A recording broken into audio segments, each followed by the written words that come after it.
Buenos días, amable audiencia. Estamos dando inicio al curso Descentralización y Democracia. Mi nombre es Gerardo Villegas, un internacionalista de profesión con una maestría en Ciencia Política y Sociología, y en esta oportunidad voy a tratar un tema de especial interés investigativo para mi persona, que tiene que ver justamente con estos dos elementos centrales en la estructuración, conformación y evolución de cualquier Estado. Estamos hablando de la democracia y su relación con la descentralización. ¿Hasta qué punto ambos elementos son no solamente que incluyentes, sino también se condicionan uno a otro? Y ese es el objetivo que tiene este curso. Entonces partimos con una pregunta que es: ¿la descentralización es condición sine qua non para la calidad de la democracia en América Latina? Y ese sería nuestro norte a lo largo del curso. En primer lugar, para situar, sobre todo en América Latina, vamos a hablar del contexto histórico en el que surgen las reformas de descentralización, cuál es ese contexto histórico y algunos motivos que dieron lugar a ello. En segundo lugar, vamos a ver sobre las formas de Estado dentro de la teoría de descentralización. Vamos a ver cuáles son los tipos en el que se categorizan los estados. En tercer lugar, vamos a hablar sobre la evolución del federalismo, la evolución histórica, y cómo esa evolución histórica ha ido también configurando una tipología, ¿no? En cuarto lugar, vamos a hablar sobre los arreglos institucionales, es decir, como ustedes sabrán, cada estado va configurando, de acuerdo a sus propias particularidades y características, va configurando un arreglo institucional dentro del marco descentralizador, obviamente. En quinto lugar, vamos a ver sobre algunas distorsiones que también se generan y que han sido parte de la historia de la descentralización, fundamentalmente en América Latina.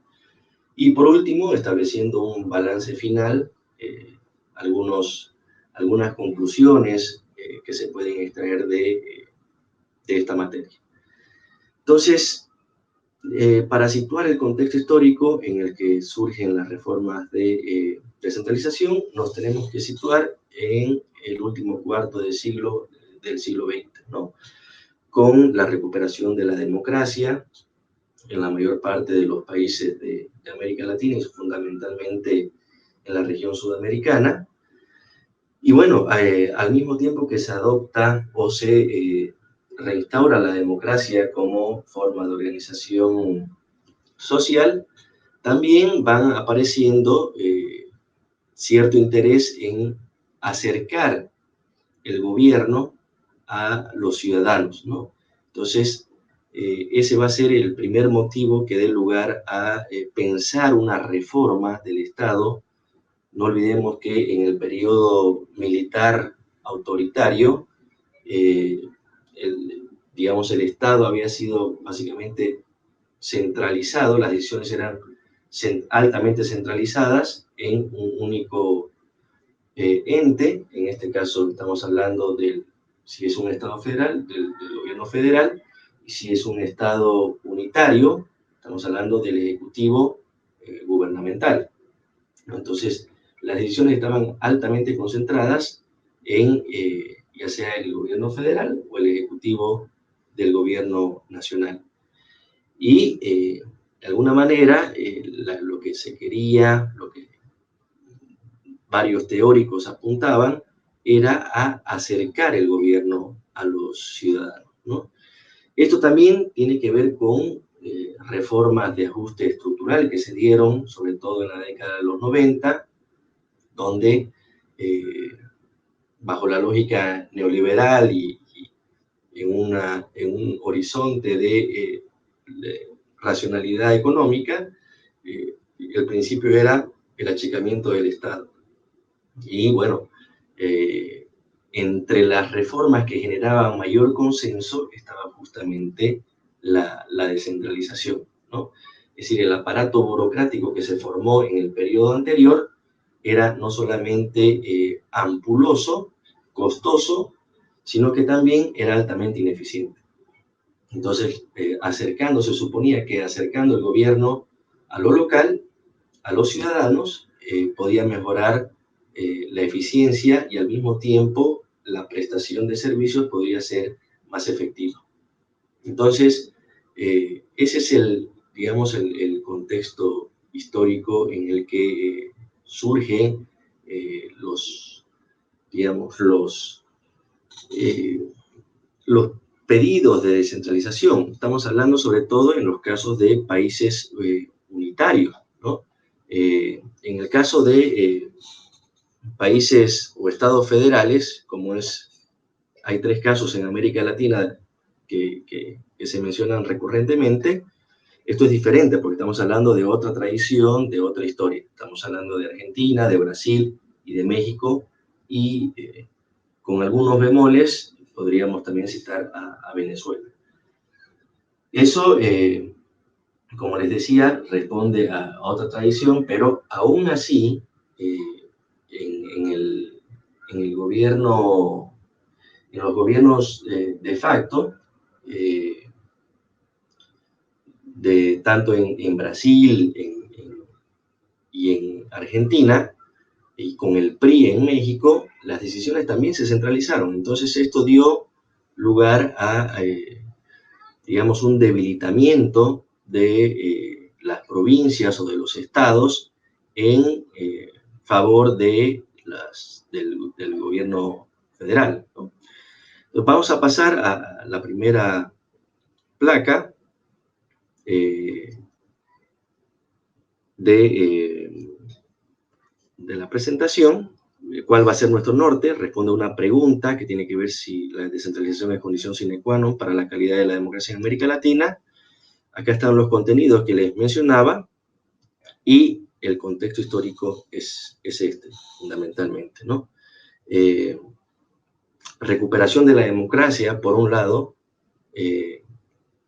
reformas de ajuste estructural que generan también movilizaciones importantes en los diferentes estados, pero dentro de esas reformas de ajuste estructural, la descentralización probablemente era una de las reformas que generaba mayor consenso.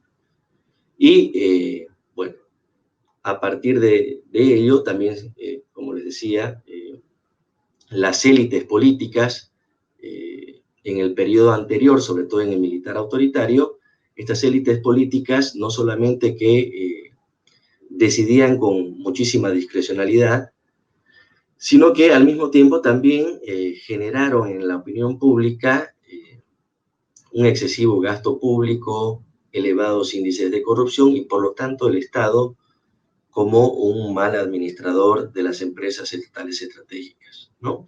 Ese es el contexto histórico. En ese marco, la descentralización en América Latina se constituyó en el elemento de reforma del Estado con mayor grado de consenso, porque su diseño prometía ampliar el ámbito de la democracia hacia el espacio local. Y esto tiene también que ver con las prácticas eleccionarias a partir de la recuperación de la democracia, ¿no? Entonces era un cambio sociopolítico bastante importante que se estaba suscitando en la región.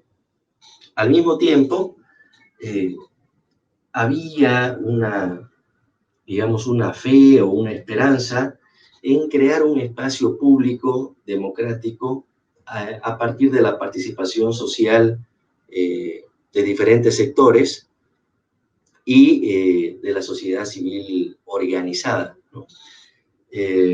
Hay una ampliación de la democracia hacia el ámbito local que concitaba el interés no solamente de las élites políticas en cada estado, sino que también la sociedad civil organizada estaba deseosa de ser partícipe de la generación o de la proposición de políticas públicas. Entonces, todos estos elementos que vamos mencionando van de alguna manera confluyendo en la necesidad de que en estados como Bolivia, por ejemplo, haya una necesidad de, siendo un Estado unitario, haya la necesidad de descentralizar. Pero al mismo tiempo, también vemos que en esta misma época, estamos hablando la década de los 90, los gobiernos democráticos tenían crisis de desempeño, algunos tenían incluso crisis de legitimidad, y había todavía, en el caso, por ejemplo, de Argentina, es bastante simbólico este hecho de lidiar con una cultura política, digamos, del periodo anterior, bastante autoritaria, ¿no? Que eso tenía algún reflujo que podía ser visible dependiendo de alguna protesta que haya o alguna movilización en función a una política pública. De todos modos, pasemos a la segunda slide. Vamos a hablar ahora sobre las formas de Estado, ¿no? Cuando hablamos de formas de Estado, estamos hablando de cómo se estructura un Estado y cómo define en su constitución lo que va a ser ese Estado en términos de organización territorial e institucional, ¿no? Administrativo. Entonces, en ese sentido, en un primer momento, la teoría política estaba bastante emparentada con hacer una distinción binaria o dicotómica entre estados unitarios y estados federales. Pero, dada la evolución también que ha tenido la descentralización en diferentes partes del mundo, esta primera distinción resultaba insuficiente, ¿no? No solo que no era exacta ni daba cuenta de lo que acontecía en el mundo real, sino que era insuficiente porque habían arreglos institucionales que se iban dando en diferentes partes del mundo, en Europa, en América Latina, que no necesariamente casaban o con un Estado unitario o con un Estado federal, ¿no? Y ahí vemos entonces que la teoría avanza y ahora la distinción que se hace es entre estados simples y estados compuestos. En los estados simples tenemos a los estados centralizados, desconcentrados y descentralizados, y en los estados compuestos tenemos los estados federales, pero también, y eso es, digamos, algo más novedoso, los estados regionales o los estados autonómicos, ¿no? Ahora, para definir qué es un estado compuesto, que es lo que nos interesa en este caso tratar,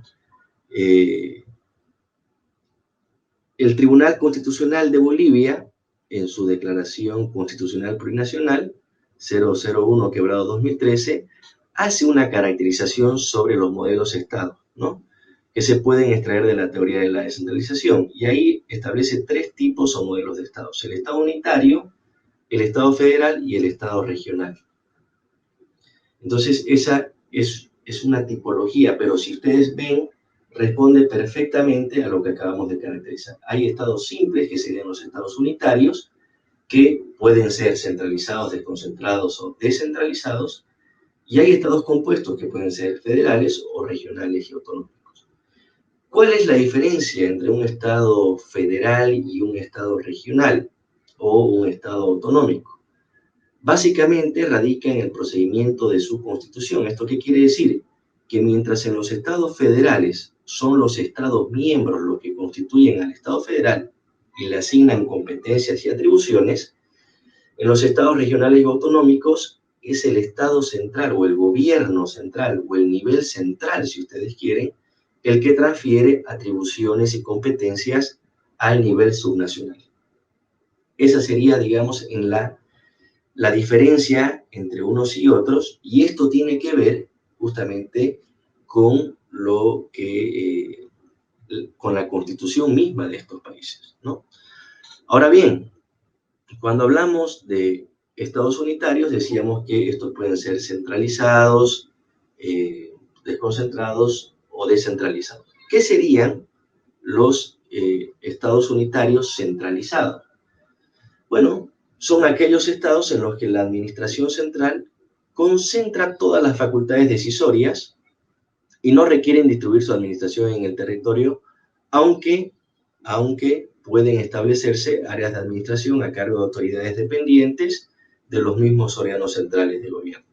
Esto, por ejemplo, se puede ver con mucha notoriedad en los casos del Principado de Mónaco o en el caso del Vaticano, ¿no? ¿Qué sería un Estado unitario desconcentrado? Ya es un nivel un poco más avanzado de descentralización que el anterior. En estos estados, las autoridades o funcionarios que administran servicios en los territorios pertenecen también a la misma administración central y cuentan con una facultad decisoria sujeta a posibilidad de revocación por parte de sus superiores jerárquicos. El caso que podemos nombrar podría ser Honduras, por ejemplo, ¿no? Y estados unitarios descentralizados son aquellos con entidades subnacionales con personalidad jurídica propia, que tienen autoridades electas, que han establecido transferencias sistemáticas de recursos con capacidad reglamentaria y facultad decisoria en los asuntos que la ley les otorga como propios, ¿no? Estamos hablando ahí ya de que hay una institucionalidad subnacional que, a pesar de ser dependiente de la entidad nacional, tiene ciertos grados de autonomía y manejan recursos, sus autoridades son electas y pueden reglamentar algunos asuntos de políticas públicas, ¿no? Sobre todo en cuestiones sectoriales. Esto pasa sobre todo en Colombia, por ejemplo. Ahora bien, es de nuestro mayor interés tratar sobre los estados compuestos. Ahí veíamos los estados federales. ¿Qué pasa con los estados federales? En este caso, son los estados, los titulares de las funciones públicas, que deciden dotar a un centro o a un gobierno federal ciertas competencias para conformar un estado federal que los aglutine a todos. El caso prototípico es Estados Unidos y Alemania. En el caso de los estados regionales o autonómicos, es el centro que es el titular de competencias, que dota también de competencias a los gobiernos subnacionales, ¿no? Y son funciones que antes venía desempeñando el nivel central, pero que a partir de justamente un consenso político, una decisión política, ya sea vía referéndum o vía asamblea constituyente, por ejemplo, se define que ese Estado va a ser, no solo que va a ser autonómico, sino que también se establece una carta de competencias para el nivel subnacional, o en todo caso, como pasa en España, se establecen ciertas competencias para el nivel central y para los otros niveles de gobierno, dependiendo de sus capacidades institucionales, van adquiriendo cada vez mayores competencias, ¿no? Aquí tenemos, en el caso de estados regionales, el caso de Italia.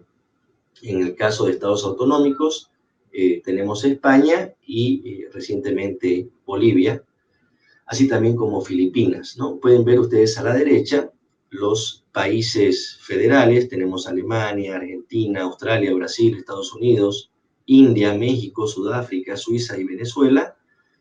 Los autonómicos serían Bolivia, España, Filipinas e Italia, y los descentralizados, Chile, Colombia, Corea del Sur, Ecuador, Francia, Kenia, Nicaragua, Nueva Zelanda, Paraguay y Perú.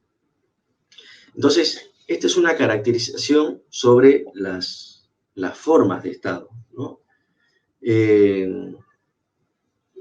Ahora bien, evidentemente, el federalismo como forma de Estado tiene una larga tradición e historia en el mundo, y en todo caso los estados autonómicos o regionales son una solución o un arreglo institucional relativamente novedoso, ¿no?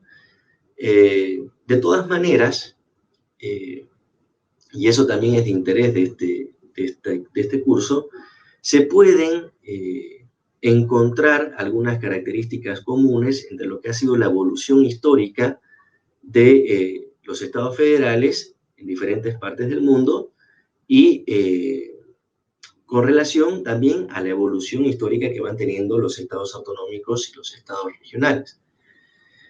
Entonces, en ese sentido, la siguiente diapositiva trata justamente de estas evoluciones históricas y algunas características comunes. Ahí tenemos los tipos de federalismo. Tenemos el federalismo dual, el federalismo jerárquico y el federalismo cooperativo, ¿no? ¿Qué es lo que ha pasado en relación a la evolución histórica de los estados federales? Hay dos modelos fundamentales, ¿no? De acuerdo a numerosos, acá establecemos tres, ya explicaremos por qué, pero digamos que en el federalismo clásico hay si ustedes ven lo que es el esquema del federalismo dual, hay una separación rígida, vertical de los poderes, ¿no?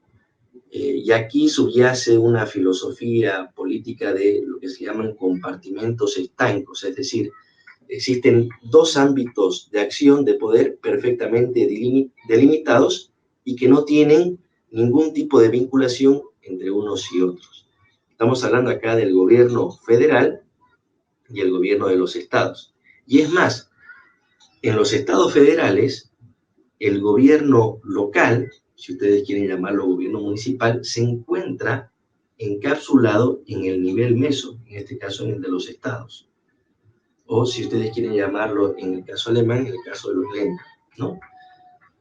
Entonces, ahí vemos que no solamente que el gobierno local está encapsulado, está subsumido en el nivel meso, pero al mismo tiempo entre el nivel meso y el nivel central o federal no existe ningún tipo de relación ni de vinculación. Y esto era así justamente en un primer momento histórico, fíjense, cuando se están conformando los estados federales, había bastante desconfianza, ¿no? Posteriormente, esto ha devenido en un federalismo jerárquico en algunos casos. ¿Qué tiene que ver el federalismo jerárquico? Que es otro tipo que establecemos en esta presentación.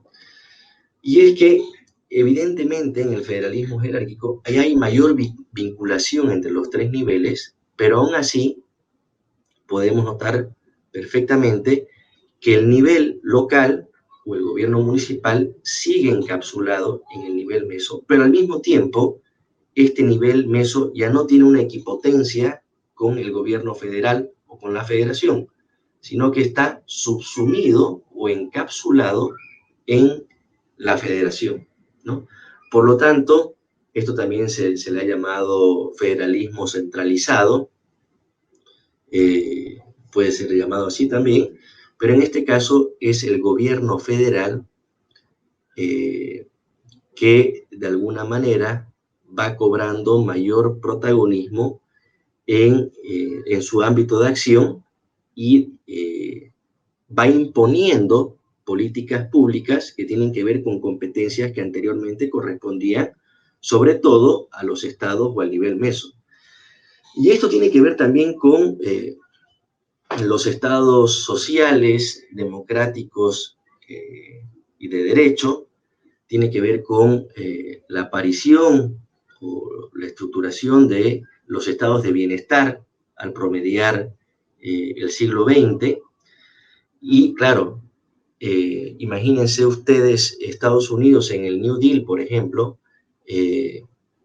en ese momento histórico, era imposible que el gobierno federal de Roosevelt haga lo que hizo sin tener alguna vinculación con los estados, pero al mismo tiempo era tal la crisis que agobiaba a Estados Unidos, al Estado en sí, que esto generó un gobierno federal altamente potente que de alguna manera fue, digamos, a partir de políticas públicas, pero también con la Corte Suprema de Justicia, que en un momento era reacia, en un primer momento era reacia a abrir esta posibilidad, dada la enmienda, la famosa enmienda que establece lo que no ha sido asignado al gobierno federal corresponde ser asumido por los estados. Bueno, en ese momento histórico, con un aparato estatal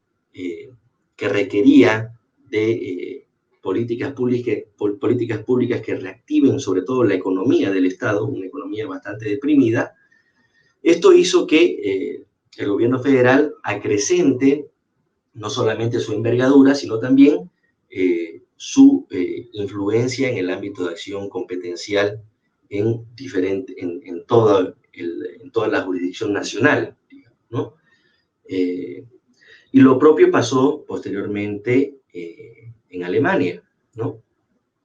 Entonces, con la Constitución de Bonn. Entonces, esto de alguna manera marca una evolución del federalismo, sin llegar, por supuesto, a un tipo ideal. Recién digamos, al promediar la década de los 90 o de los 80, al finalizar la década de los 80, ahí hubo como que una mayor, si ustedes quieren, un mayor consenso, no solamente desde el punto de vista teórico, sino de parte de los mismos estados que se dieron cuenta de que si mantenían relaciones competitivas, era muy difícil que logren políticas públicas eficientes, ¿no? Y aquí, digamos, se va a dar una relación mucho más sincrónica entre el gobierno federal, entre los estados y el nivel local. Estamos hablando ahí del federalismo cooperativo. El federalismo cooperativo ya sería un tercer estado, probablemente el más avanzado, que se conoce hasta hoy en cuanto a los regímenes o a los estados federales, ¿no? ¿Por qué? Porque, como les decía anteriormente, hay un momento en que las relaciones competitivas entre los estados, digamos, los ámbitos de acción eran mutuamente exclusivos y recíprocamente limitados. Estamos hablando ahí del federalismo dual. Pero se dan cuenta de que la implementación de políticas era problemática, ¿no es cierto?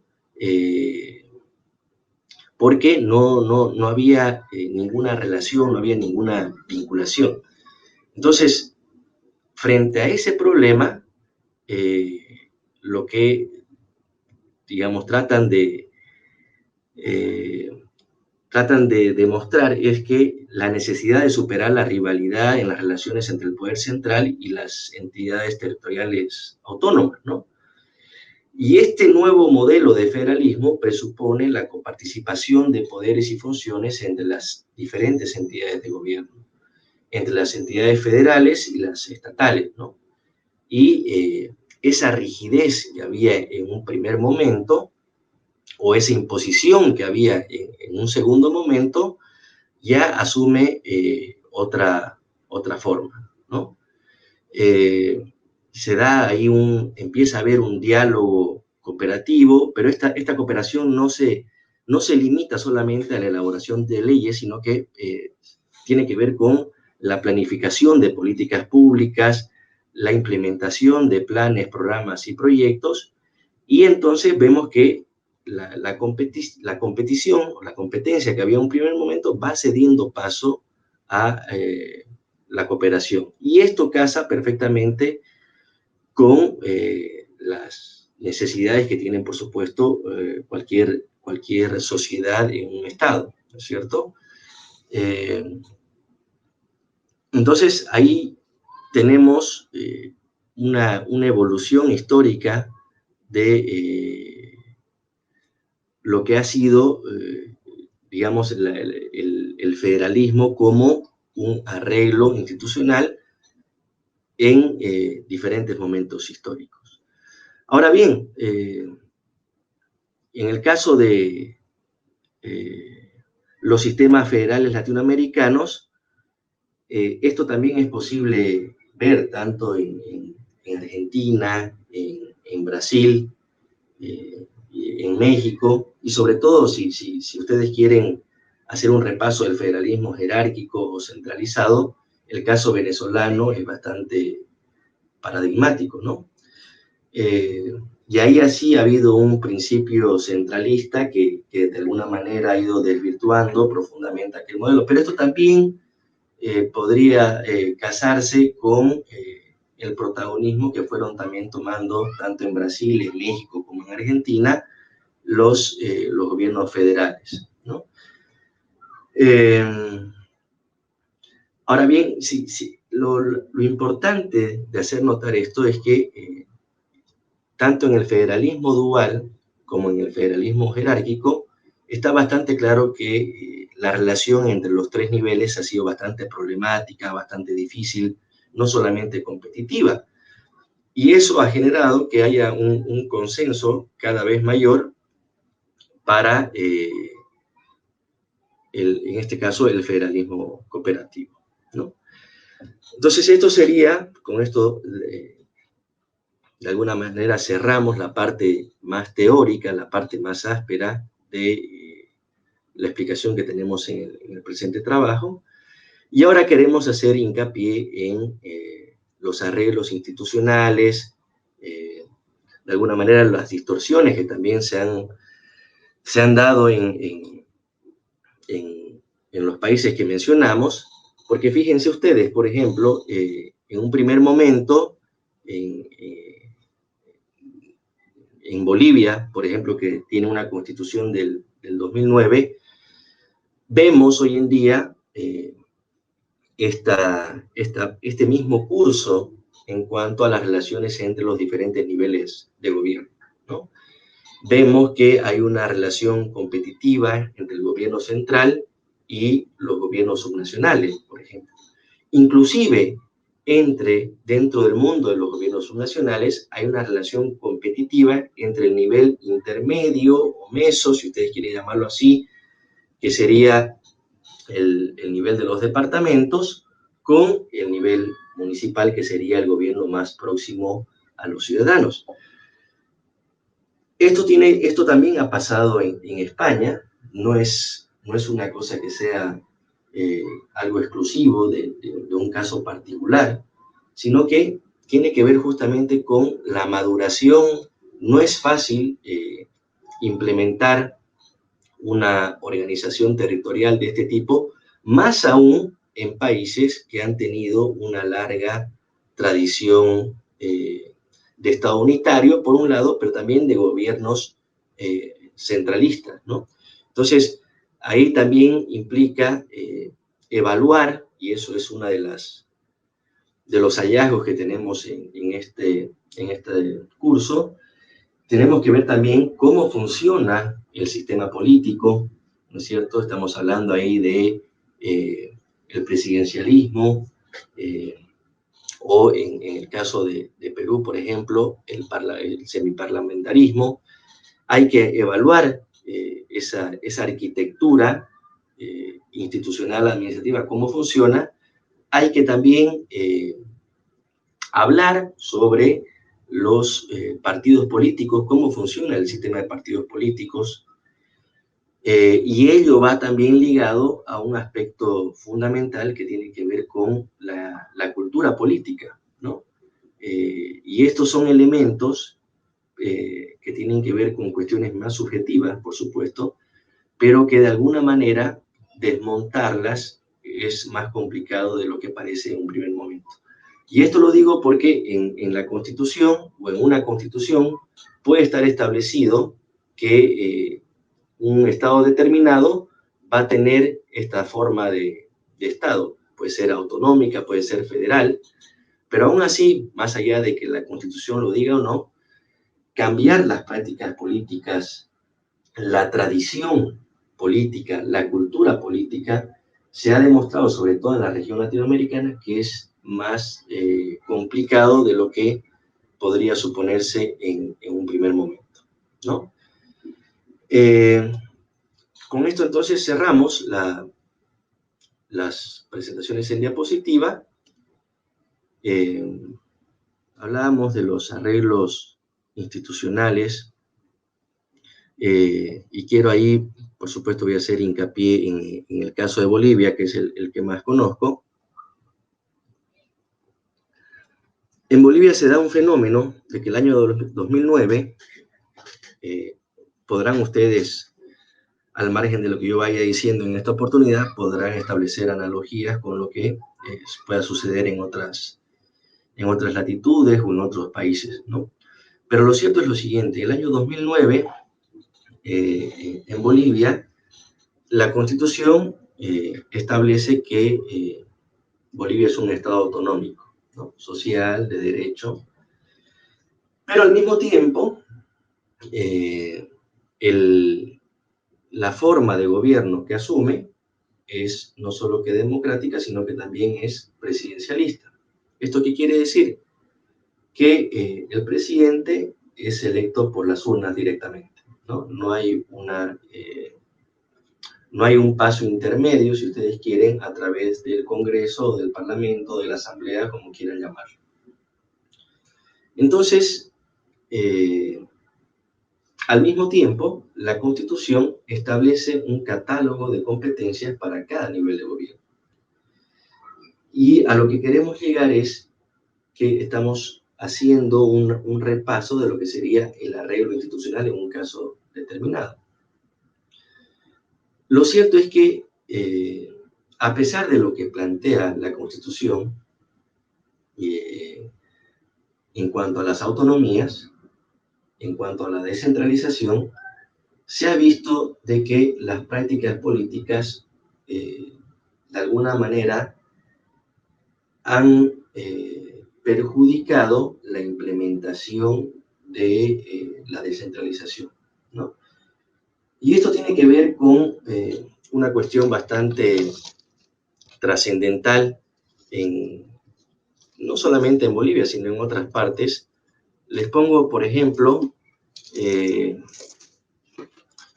lo que mencionaba hace un momento, ¿no? Tenemos un sistema político presidencialista, pero también vemos que hay ciertas tendencias a concentrar mayor cantidad, no solamente no podrían concentrar competencias, pero a través de leyes, la intervención del nivel central en diferentes sectores pareciera ser que vulnera el ámbito de acción de los otros niveles de gobierno, ¿no? Y esto tiene que ver con un fenómeno, si ustedes van viendo la evolución, lo que mostrábamos en pantalla hace un momento, la evolución histórica del federalismo. En un primer momento hay una relación competitiva, decíamos, ¿no? El federalismo dual. Y en un segundo momento hay una relación jerárquica o centralizada, donde evidentemente el gobierno federal o el nivel federal, dado su intervención, dada la necesidad también, debido a un momento particular de urgencia o necesidad, interviene vulnerando probablemente el nivel o el ámbito de acción de los otros niveles. Y eso es un poco lo que va sucediendo al momento de implementar la descentralización en Bolivia. Esto tiene también que ver con un fenómeno que un famoso politólogo argentino llamó el hiperpresidencialismo, Carlos Nino. Y ahí vemos cómo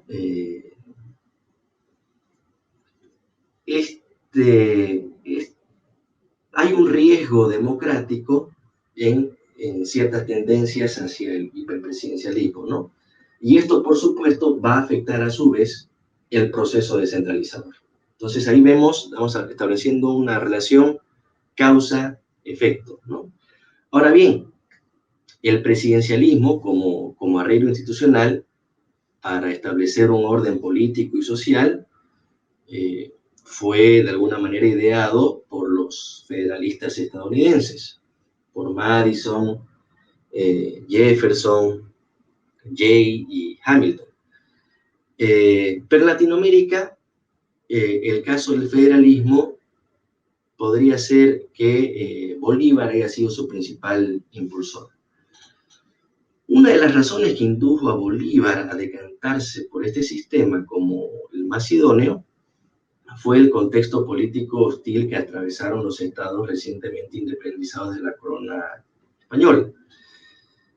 Digamos que el poder solía estar repartido territorialmente entre caudillos militares y, dado el poder económico que también habían reunido estos caudillos en las luchas independentistas, se habían convertido en poderosos líderes locales, ¿no? Entonces, en plena reorganización, o sea, no solamente independencia, sino reorganización del Estado, habían fuertes resistencias territoriales de parte de estos caudillos y, bueno, sus seguidores, que no eran pocos, por supuesto.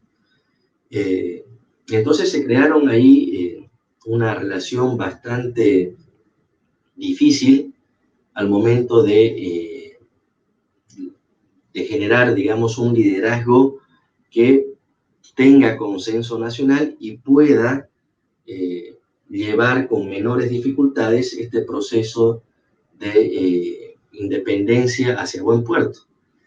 En todo caso, la apuesta de Bolívar en relación al presidencialismo, claro, tenía como premisa la consolidación de un instrumento de conducción y control político destinado al fortalecimiento de la estructura institucional de las nuevas repúblicas, con ciertos nivel de autonomía frente a las oligarquías conservadoras locales, ¿no? Y las presiones de las potencias imperiales. Entonces, este era, digamos, el momento en el que se sitúa Bolívar para plantear el presidencialismo como una forma idónea, porque si él planteaba un modelo, una forma federal, imagínense ustedes con lo que podía suceder. Claro, eran miedos fundados a partir de lo que había sido el proceso de independencia y la estructuración de estos caudillismos fuertes en diferentes estados o provincias, ¿no? Entonces, vemos que desde un primer comienzo, desde la creación propia de las repúblicas latinoamericanas,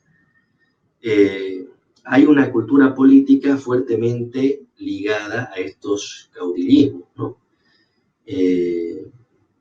Más allá del estilo que hayan adoptado, algunos más autoritarios, otros más paternalistas, pero de alguna manera también es cierto que respondieron a intereses de clase, ¿no?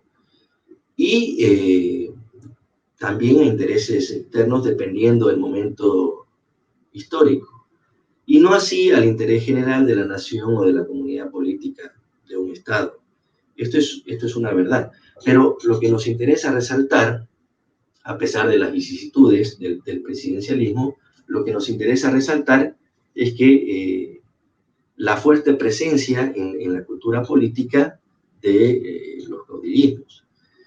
En todo caso, digamos, hoy en día ya no es muy común usar el término de caudillismo, pero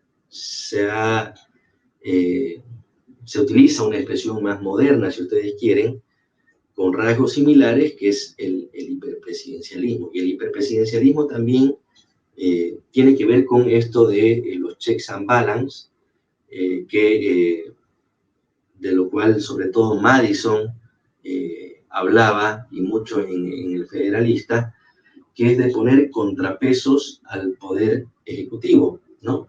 ¿Y para qué? Para no generar un poder dentro del Estado que de alguna manera oprima o subsuma a los demás poderes, ¿no? Y también a los otros niveles de poder. Entonces, en este caso, el hiperpresidencialismo implica una distorsión. Ya entramos aquí a explicar las distorsiones, y tienen que ver con la excesiva concentración en cuanto a la acción pública de parte del Ejecutivo, ¿no? Y esto tiene que ver con las facultades que le concede la Constitución, una determinada Constitución, al presidente del Estado, de la República, como quieran llamarlo. Y lo cierto es que esto genera desequilibrios con las demás ramas del poder y pone en riesgo la estabilidad del sistema político. Entonces, de alguna manera se supone que la Constitución debería ser la norma suprema que ponga coto ponga en veda al Ejecutivo. Pero también es cierto que en las constituciones hay algunos candados, pero también hay llaves que permiten que en ciertas circunstancias el Ejecutivo asuma protagonismo. Esto tiene que ver sobre todo en estados de emergencia, por ejemplo, o en estados de excepción, en los que el Ejecutivo realmente asume una acción pública que puede vulnerar el ámbito de acción de los demás niveles de gobierno. Es cierto que en la premisa básica de cualquier sistema político es la separación o el equilibrio de poderes. Digamos, no es muy creíble esto de las independencias de poderes, porque eso ya vemos que no existe, y establecer una relación competitiva tampoco es lo más saludable, pero sí establecer grados, canales y niveles de coordinación, vinculación y cooperación entre las diferentes ramas del poder, un equilibrio del poder.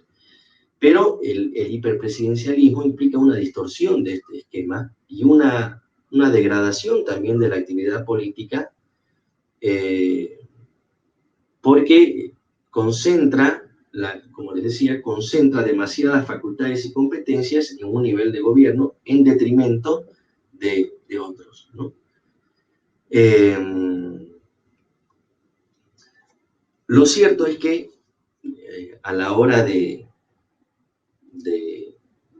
entroncar lo que ha sido el presidencialismo, esta distorsión que hay en el presidencialismo con la evolución del proceso descentralizador, esto también ha ocasionado una serie de problemas, ¿no? Cuando hablamos de descentralización y de acercar, por ejemplo, el gobierno a los ciudadanos, esa premisa no tiene ninguna discusión, y es muy poco probable que alguien pueda discutir ese principio. Pero sí tiene que ver con, digamos, algunos claros y oscuros que ha habido en cuanto a la descentralización, porque ese pluralismo político que ha surgido de la descentralización, estamos hablando ya de que hay autoridades electas, no solamente en el nivel nacional, sino también en el nivel intermedio y en el nivel local. Bueno, ese abundante pluralismo político en algunos casos también ha dado lugar a liderazgos autoritarios y caudillistas, ¿no? Entonces, vemos ahí cómo no solamente el hiperpresidencialismo tiene que ver con un cierto nivel de gobierno. En este caso, ustedes podrían decir, bueno, el hiperpresidencialismo con el presidente del Estado, el jefe de Estado, o el primer ministro en el Ejecutivo Nacional, sino que también ha dado lugar a un hiperpresidencialismo subnacional, si ustedes quieren llamarlo así. Y entonces vemos ahí si la descentralización se pone en tela de juicio, si la descentralización es es un factor determinante para mejorar o para consolidar la calidad democrática de un determinado Estado. Dado de que han habido liderazgos autoritarios que siguen dando lugar a una cultura política no necesariamente democrática, ¿no? De todas maneras, si queremos hacer una analogía, fíjense ustedes, por ejemplo, Costa Rica y Chile tienen menos profundidad en cuanto a su descentralización que Argentina, Bolivia o Brasil, y sin embargo son países con mayor gobernabilidad democrática, incluso entre los más altos de la región.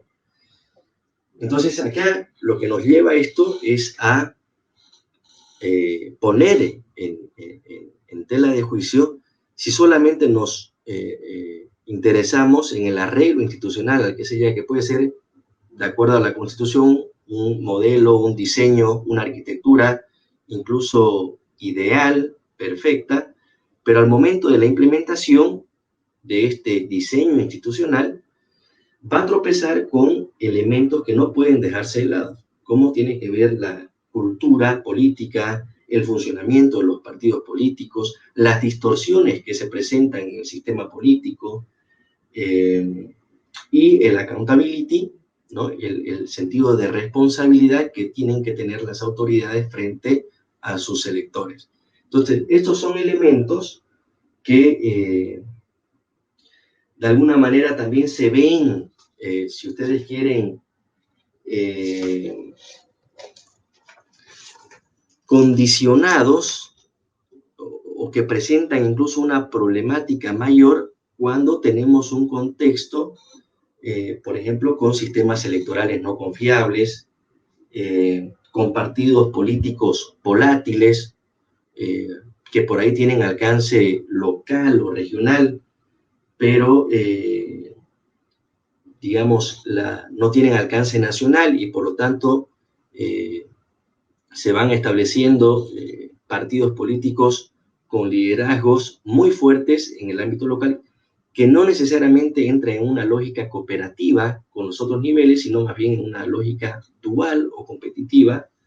Y esto no quiere decir en absoluto que la ampliación del pluralismo político sea algo positivo. O sea, evidentemente la descentralización ha dado lugar a una competencia electoral muy rica en cualquier país que afronta un proceso descentralizador, pero al mismo tiempo tiene problemas, ¿no? A pesar de que podemos decir, se puede afirmar con certeza de que la democracia se ha ampliado, aún así presenta problemas. Y volvemos a lo que mencionábamos hace un momento, que si vemos el contexto en el que va evolucionando, digamos, el proceso descentralizador, no solamente los sistemas electorales no confiables, sino fíjense ustedes cuando las instituciones democráticas, cuando los otros poderes o órganos de poder van siendo cooptados por la preeminencia del poder ejecutivo, ¿no? Y esto tiene que ver también con una distorsión que es causada fundamentalmente por el hiperpresidencialismo. Esto es sistema de pesos y contrapesos que, a pesar de que en la Constitución puede estar diseñado perfectamente, pero que en la práctica no necesariamente ocurre así. La práctica política tiene otra dinámica, responde a otros factores que no necesariamente tienen que ver con la teoría política, ni menos con el derecho el derecho constitucional, ¿no? Con la teoría constitucional del Estado. Y entonces vamos viendo que hay crisis gubernamentales también, y esto a raíz de que el Estado, a pesar de que ha encarado un proceso de descentralización, vemos que cuando se aplican lógicas que no son cooperativas, sino que son más bien competitivas, la respuesta que da el Estado en sus diferentes niveles no necesariamente es la más apropiada para la sociedad en su conjunto. Y entonces ahí entramos a lo que les comentaba hace un momento, ¿no? Para poder definir, para poder responder a la pregunta de si la descentralización ha incidido positivamente en la calidad o en la consolidación democrática de los estados a partir de ese arreglo o diseño institucional, la respuesta es ambivalente, ¿no? Por un lado, sí, hay visos de que la democracia se ha ampliado, hay visos de que la competencia electoral resulta positiva, pero también hay serias dudas, ¿no?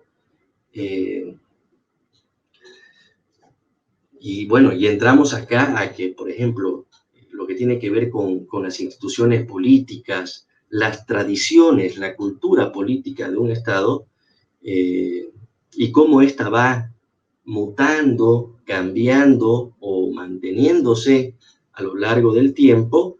Bueno, eso implica un horizonte investigativo, por supuesto, riquísimo, que además es necesario, pero de la que hay muy poca producción, sobre todo en América Latina, ¿no?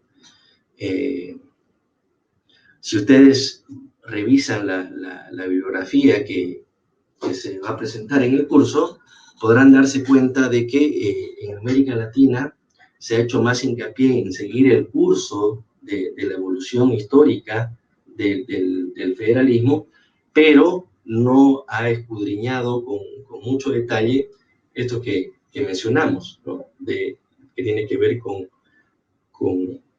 las tradiciones, que tiene que ver con la cultura política, que tiene que ver con las distorsiones que se van dando, aunque las distorsiones con esta tipología que se ha dado a partir del federalismo dual, el federalismo sí es más evidente, pero bueno, digamos, hay mucho por desarrollar en términos investigativos que tienen que ver con la aceptación de los valores democráticos como condición necesaria de la democracia, ¿no? Y así como que, si bien es cierto que a partir de los procesos de descentralización la democracia se ha ampliado, hay una competencia electoral, también se ponen en duda si estos valores democráticos han sido realmente internalizados por las diferentes sociedades, ¿no? Estos valores democráticos en los que se hace bastante hincapié, hay bastantes dudas, digamos, sobre si se han enraizado no solamente en las sociedades, sino también en el accionar de las autoridades políticas. Se habla, por ejemplo, de fachadas modernas que tienen que ver con el arreglo institucional, pero con prácticas tradicionales. Y ahí vemos lo que, digamos, lo que está en discusión ahora mismo es si realmente estos valores democráticos se han enraizado, vuelvo a insistir, no solamente en las sociedades, que es por supuesto fundamental, pero también en el accionar de las autoridades políticas, ¿no? Ahora bien, ¿qué hace falta para mejorar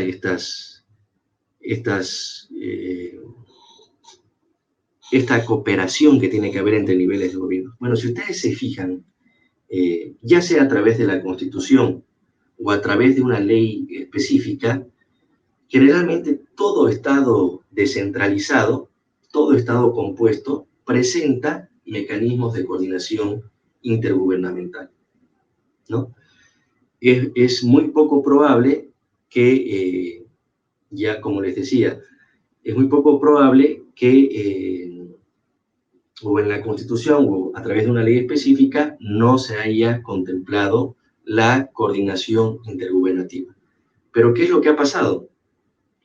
Esta coordinación intergubernativa que se da entre diferentes niveles, en este caso el nivel central, el nivel subnacional, el nivel local, si no funciona bajo una lógica cooperativa, pues es muy poco probable que las autoridades realmente puedan no solamente sentarse en una mesa a discutir políticas públicas o políticas de Estado con diferente temporalidad, sino que la mayoría de ellas pueden caer en promesas o en acuerdos que la mayor de las veces se incumplan, ¿no?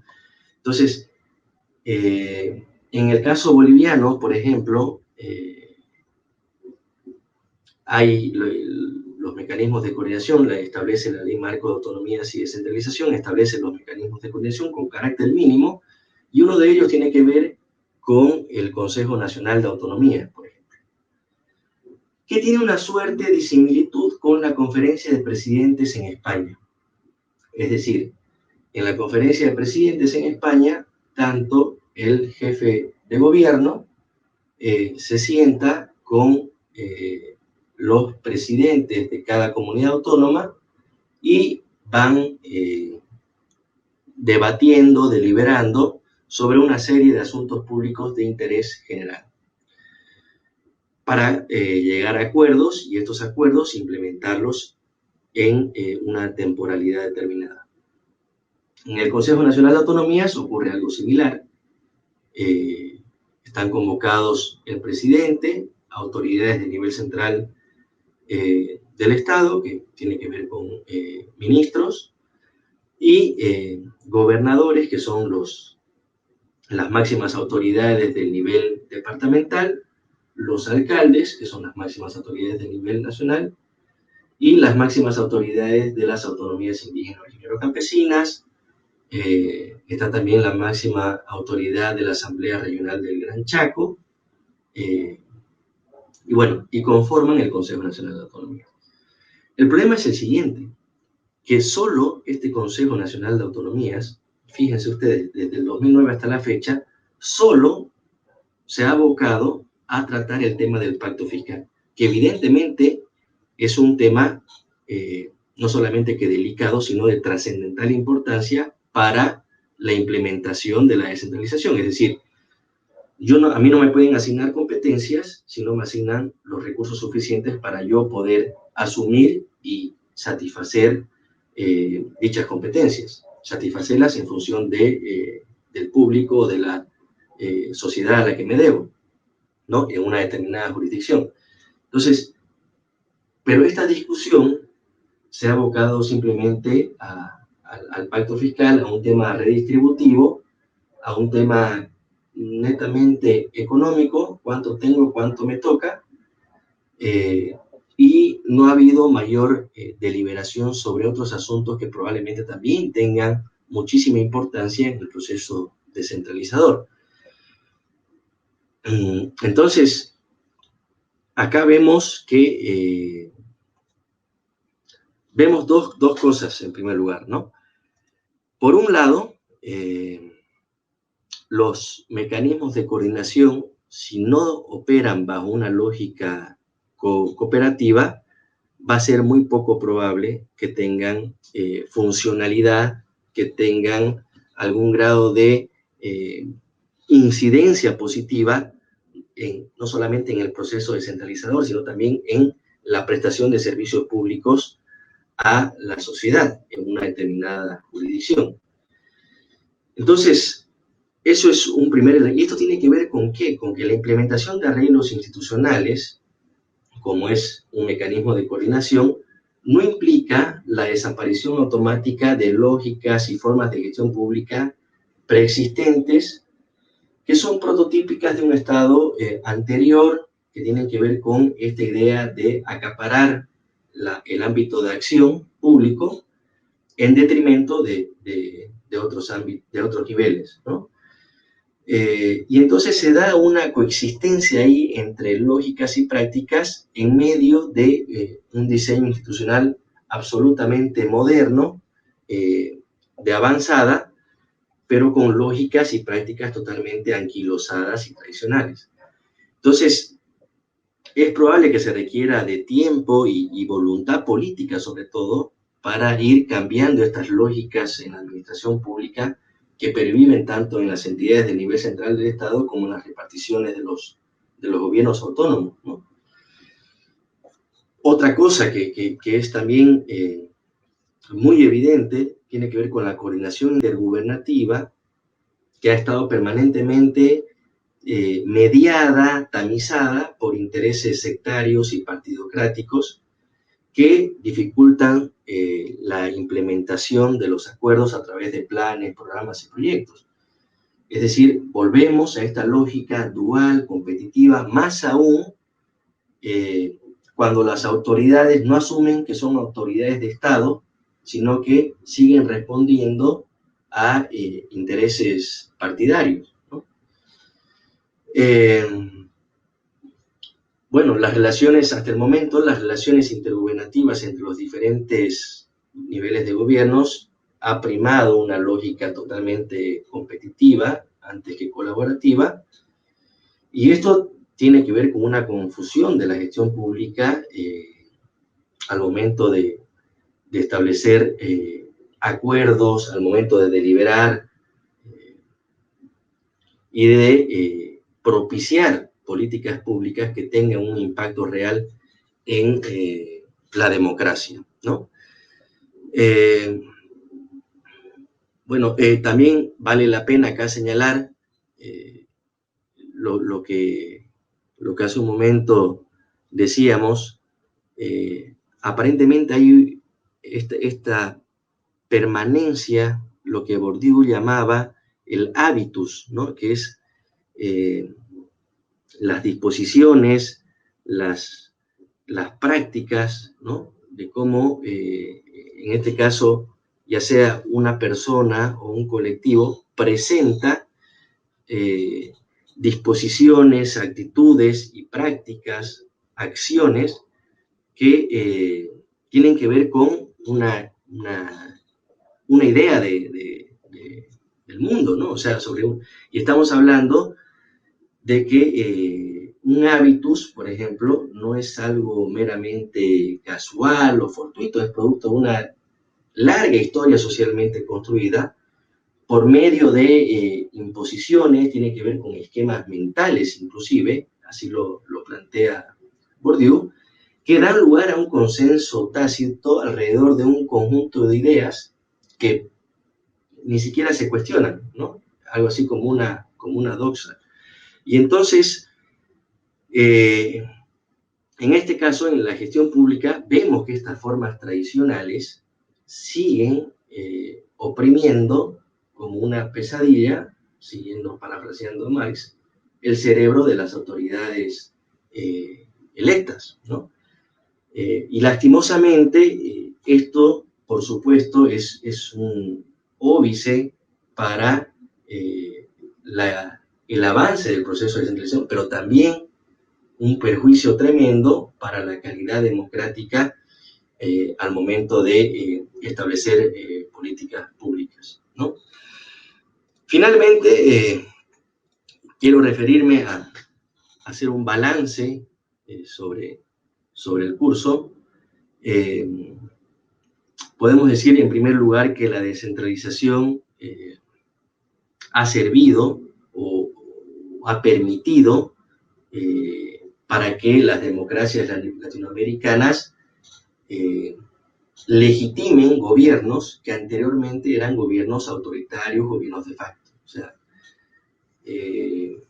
evidentemente en ese sentido es importante y es valiosísimo la descentralización, porque no solamente se circunscribe, decíamos anteriormente, al nivel central o al nivel nacional, sino que esto se ha ido profundizando, hay una democratización territorial del poder, que evidentemente es algo positivo.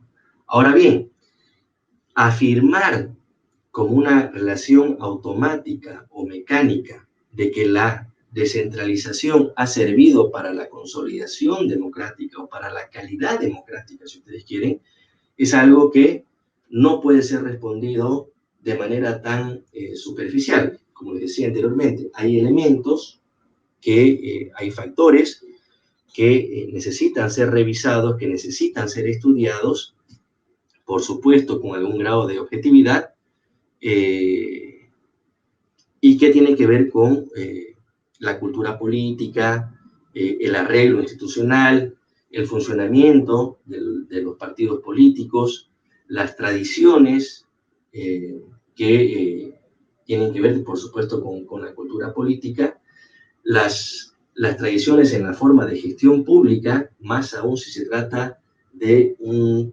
tránsito de Estado unitario a Estado compuesto. Entonces, son elementos que no se pueden dejar pasar por alto, ¿no? Ni mucho menos. Otro elemento que tiene que ver con lo que acabo de mencionar es que esta cultura política, si ustedes quieren, poco democrática o competitiva, dual, no cambiará en función del desempeño de la descentralización. ¿Esto qué quiere decir? Por ejemplo, luego de más de una década, la transformación de la cultura política ha sido, digamos, muy poco visible, muy poco contrastable objetivamente, en términos de un cambio, una nueva forma de gestión pública. Y entonces,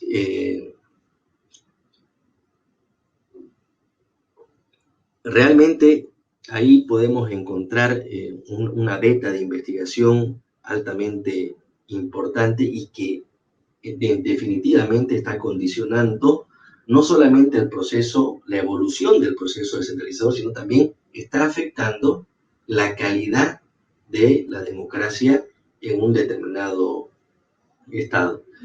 ¿Y esto qué tiene que ver? Que se van incrustando, por ejemplo, nuevas formas de corporativismo, nuevas lógicas de clientelismo, que de alguna manera dejan fuera a gran parte de la población que reclama derechos, reclama servicios. Y bueno, lo cierto es que los cambios culturales son de largo aliento y en este caso las élites políticas, o si ustedes quieren, las élites civiles, la sociedad civil organizada, juegan un papel trascendental en ir modelando una nueva cultura democrática, ¿no? No se puede pretender que las prácticas o que la descentralización por sí mismo echen al traste siglos de cultura autoritaria, clientelar, patrimonial, pero, por supuesto, si esto implica una reforma estructural muy importante que no tiene que ver solamente con lo político, con lo cultural, sino fundamentalmente con lo educativo. Pero bueno, esto es un proceso de mucho más largo aliento, ¿no? En definitiva, la descentralización por sí misma no va a cambiar esta forma de hacer gestión pública, aunque sí es cierto de que la teoría política desde Tocqueville afirma de que se aprende haciendo, ¿no? Y de que el mismo hecho de que hay una participación activa de la sociedad civil va a generar no solamente un aprendizaje colectivo, sino que al momento de asumir responsabilidades, ya sea en forma de autoridad, se vaya cambiando esta forma de hacer gestión pública. Pero es muy difícil cuando hay una larga tradición, digamos, predemocrática frente a eso, ¿no? Por otro lado, los procesos de participación local que se han profundizado y se han multiplicado con la descentralización no van a resolver por todo las carencias de los sistemas electorales, pero de alguna manera también es cierto que pueden contribuir a su transparencia, ¿no? A medida que haya mayor fiscalización, puede ser de que incluso hasta los gobiernos se ven obligados a mostrar mayor grado de transparencia institucional en cualquier accionar de política pública que desarrolle.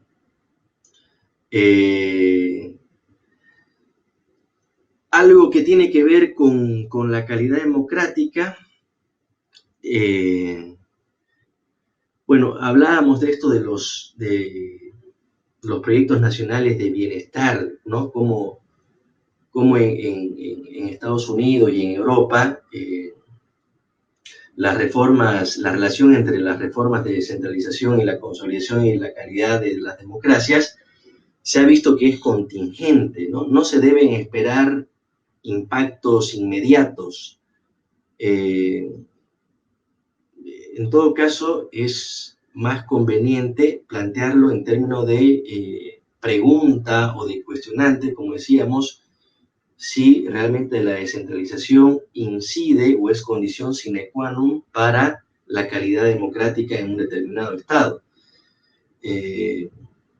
¿Y por qué es mejor plantearlo así? Porque, como les digo, la relación entre las reformas de descentralización y la calidad de las democracias puede pasar como puede ser que no. No hay algo demostrable hasta el momento que diga que es una relación automática o es una relación mecánica, ¿no?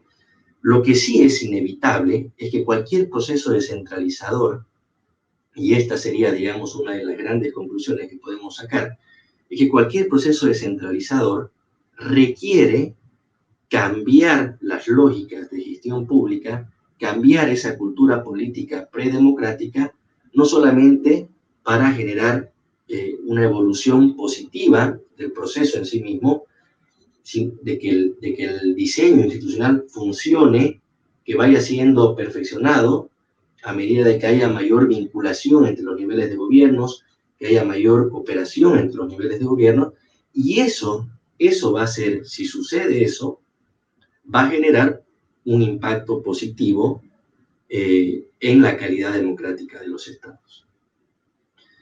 Esas serían entonces las principales conclusiones que podemos extraer de este curso. Espero no haberme explayado demasiado. Es un tema apasionante y, en definitiva, espero haber aportado con algunas luces, algunas ideas. Por supuesto que ustedes más adelante podrán profundizar a partir de sus intereses investigativos, pero desde ya es agradecido a la Fundación Cultura Democrática por la posibilidad de poder hablar, tratar y debatir sobre estos temas. Los espero en el curso. Vamos a tener un curso en vivo con todos los participantes. Seguramente ahí podrán plantear una serie de preguntas, interrogantes o dudas que puedan tener. No estoy seguro si voy a poder responder a todas ellas, pero desde lo que uno ha podido aprender y conocer a lo largo de su formación, encantado de poder contribuir a ello, ¿sí? Por lo demás, vuelvo a repetir mis agradecimientos también a la Academia de Liderazgo e Innovación por esta oportunidad y a Juan Martín por la producción del video. Les quedo muy agradecido y, como les digo, los espero en el curso virtual que tendremos pronto, con fecha definida seguramente. Saludos cordiales y muchísimas gracias.